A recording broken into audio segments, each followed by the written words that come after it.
Hello বন্ধুরা, beauty makeover থেকে beauty আবারও হাজির। সকলকে অনেক স্বাগত আমার নতুন একটা ডেইলি ব্লগে। সবাই কেমন আছো? আজকে সবাই খুব ভালো আছো, আমিও ভীষণ ভালো আছি। আজকে আমি তোমাদের সাথে একটা স্পেশাল ব্লগ শেয়ার করছি, আর এই ব্লগটা হলো 30শে জুলাইয়ের ব্লগ। তো এবার বলি কোথায় যাচ্ছি, কি যাচ্ছি সব আস্তে আস্তে বলবো। দেখো আমার ছেলে আমি রেডি হয়ে পড়েছি, ওদিকে আমার শাশুড়িমাও রেডি হয়ে পড়েছে।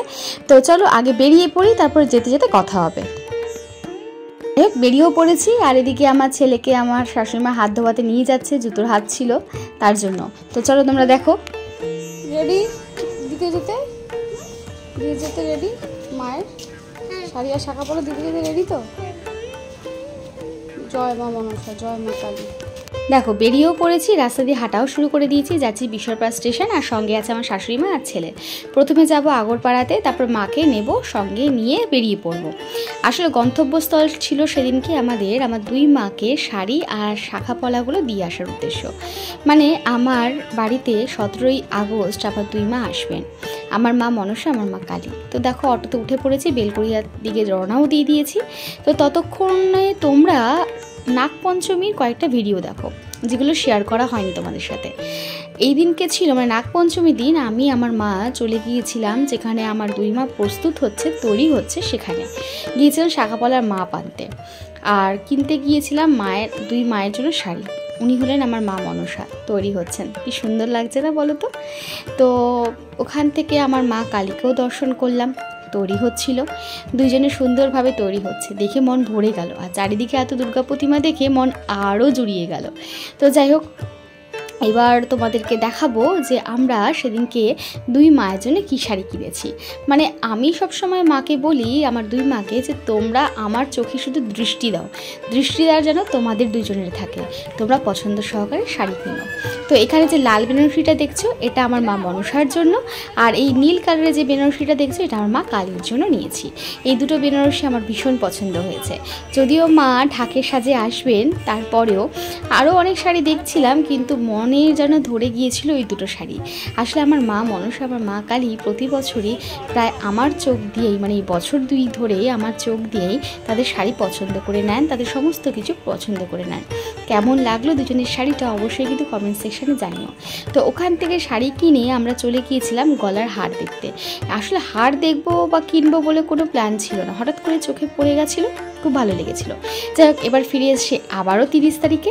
দেখো বেশ মজার লাগলো না? মনে হচ্ছে পুরো সিনেমা অতীত জীবনে চলে যায়, আবার বর্তমানে চলে আসে। যাই হোক, আমরা রেডি হয়ে আমার মাকে নিয়ে বেরিয়ে পড়েছিলাম আমাদের গন্তব্যস্থলে। প্রথমে চলে গিয়েছিলাম আমাদের শাড়ি আর শাখাপলা দিতে। আমার মা কালী তৈরি হচ্ছিল, আর ইনি হলেন মা মনসা, কিন্তু অনেক বড় সাইজ ওনার, দেখলেও বেশ ভালো লাগছিল। আর এখানে আমার ছেলে আমাদের বাড়ির মা মনসাকে খুঁজে পাচ্ছে না, আমার মাকে। তো যাই হোক, না খুঁজে পেয়ে সে তো বেজায় তার রাগ। তো খুঁজতে বাইরে দেখে যে হ্যাঁ বাইরে তো আছে। তো যাই হোক, বাইরে রোদ শুকাবার জন্য মা মনসাকে বাইরে রাখা হয়েছিল। দিন রাকেশ দা টোটো করে হু করে পৌঁছে গেল সোদপুরে কেনাকাটি করতে। আর এখানে আমার ছেলে তো ঘুমিয়েও পড়েছে, দেখো নাক ডেকে ঘুমাচ্ছিল প্রায় বসেই। আসলে দুপুরে ঘুমায়নি তো তার জন্য। জামা কাপড় কেনাকাটি আমাদের নয়, আসলে পুজোর জন্য যেগুলো লাগবে, দুই মায়ের জন্য শাড়ি বা যা ধুতি গামছা যা লাগবে সেগুলো কিনতে গিয়েছিলাম। তো সেখান থেকে আরও কয়েকটা জিনিস কেনাকাটি করে তারপর বাড়ি ফিরবো। তো এখানে আমাদের ধুতি গামছা শাড়ি সব কেনাকাটি চলছে, আর তোমরা দেখতে থাকো। আর এখানে তারপরে বাড়ির সমস্ত ঠাকুরের জন্য আমরা জামা কাপড় কিনছিলাম, বাড়িতে ঠাকুরের জন্য জামা কাপড় কিনতে হয়। তো তারপর চলে গিয়েছিলাম আমাদের বাড়িতে যে ময়ূর পালকের যে পাখাটা হয় না, সেটা খারাপ হয়ে গিয়েছিল, নষ্ট হয়ে গিয়েছিল। তাই নতুন একটা পাখা কিনতে, আর সেখানে ঢুকে দেখি এত সুন্দর গোলাপ ফুল যে আমি আর লোভ সামলাতে পারিনি। তোমাদের কোন গোলাপটা বেশি ভালো লাগছে একটু বলো তো, কমেন্ট সেকশানে জানিও। আমার তো প্রত্যেকটা গোলাপই ভীষণ ভালো লাগছিল, মনে হচ্ছিল সবগুলো নিয়ে আমি বাড়ি চলে আসি। তো যাই হোক, তোমরা দেখতে থাকো আর মজা নিতে থাকো।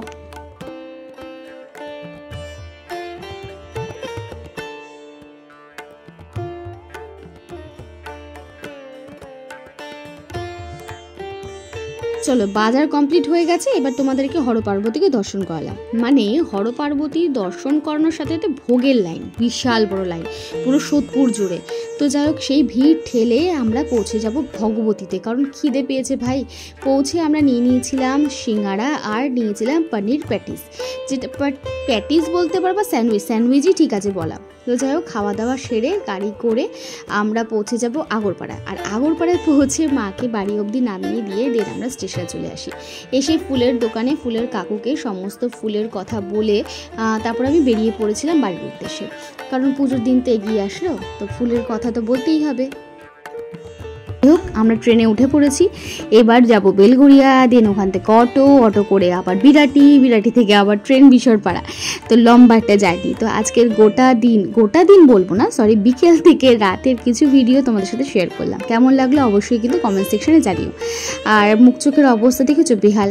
আর অবশ্য দিন গুনছি, এখন আমার 2 রাজরাজেশ্বরী পরবাসুদির মার আসার। তো আশা করছি সমস্ত ভিডিও তোমাদের সাথে শেয়ার করবো একটু করে। তো যাই হোক, কেমন লাগলো আজকে পুরো ভিডিওটা সমস্ত কিছু জানিও ডিটেলসে আমার কমেন্ট সেকশনে। ভালো লাগলে লাইক কমেন্ট করে দিও আর শেয়ার করে দিও।